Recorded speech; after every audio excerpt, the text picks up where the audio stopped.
apart from other media, regardless of whether that agency is expressed through a computer keyboard, plastic tokens, physical movement, or entirely in the mind. Without a player's input, there can be no game. Conversely, it takes only a single interaction to transform an observer into a participant, and thus a player. Of course, it's still incumbent upon us as designers to make that decision-making enjoyable, and that's not always an easy task. I don't claim, for example, that the decision over what to have for lunch would necessarily make for a good game, only that it has the potential to be turned into one, or at least part of one. No subject is universally boring. Everything contains a core of fascination somewhere, and the primary job of a game designer is not to make something fun, but to find the fun. I have a habit, some might call it a compulsion, of analyzing how things work, examining their effects on people, and parsing out which elements are fundamentally compelling and which are just window dressing. Once you isolate the most interesting part of any given decision, then you're ready to build an interactive experience for the player that feels fascinatingly new, yet comfortingly familiar. That's my philosophy, anyway. It seems to have worked out pretty well. I'm often asked in interviews when I got interested in games, usually with the implied hope that I'll identify a prodigiously early moment in my childhood when I suddenly knew I was a game designer.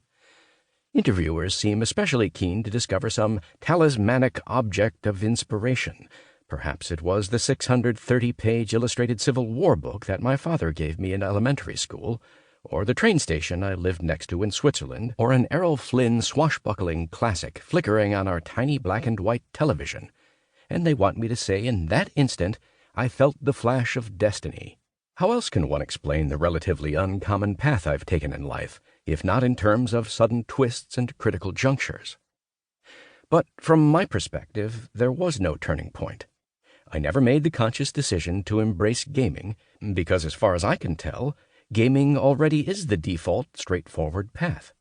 Not only does it span 1 billion hours of history — ancient Sumerians were throwing dice as early as 5000 BC, and cruder games almost certainly go back as far as the Neanderthals — but it's a deeply embedded human instinct. A newborn baby will play tug-of-war with its own foot before it even understands who the foot belongs to. Everyone starts out life as a gamer, and I was no different. First, I laughed at peekaboo, then I lined up toy soldiers, then I played board games, then I made fun computer programs. To me, it seems like the most logical progression in the world. The question, when did you start, would be better framed as, why didn't you stop? But even then, I won't have a good answer. I find it mind-boggling that a life spent dedicated to gaming is the exception rather than the rule.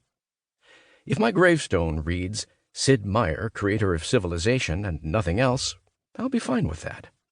It's a good game to be known for, and I'm proud of the positive impact it's had on so many players' lives. But it won't be the whole story. This is the whole story. 1. What Happens in Vegas? Hellcat Ace, 1982. Chopper Rescue, 1982. Floyd of the Jungle, 1982. The story of how I started my first video game company has become almost legendary within the gaming community, but like most legends, the version you've heard has probably been inflated a bit along the way. Yes, it happened in Las Vegas. Yes, it was based on a dare of sorts. Alcohol may have been involved, at least for one of the participants. But the actual company wasn't formed until months later, and regardless, I'm not a fan of viewing the past as some inevitable march to destiny. At the time, it didn't feel that way at all. I began my career as a systems analyst for General Instrument, installing networked cash register systems in retail stores throughout my home state of Michigan. Working with computers was satisfying, and I was grateful to have what amounted to a very good job for a recent graduate. I wasn't desperate to unleash my creativity on the world, or even thinking very hard about the future of the industry. At best, you could call it a state of ignorant bliss. There was no such thing as a retail computer game. Only free bits of code passed between hobbyists, so it would have been difficult for me to harbor secret dreams of becoming a professional computer game designer. That's not to say I didn't know what cool was. I'd programmed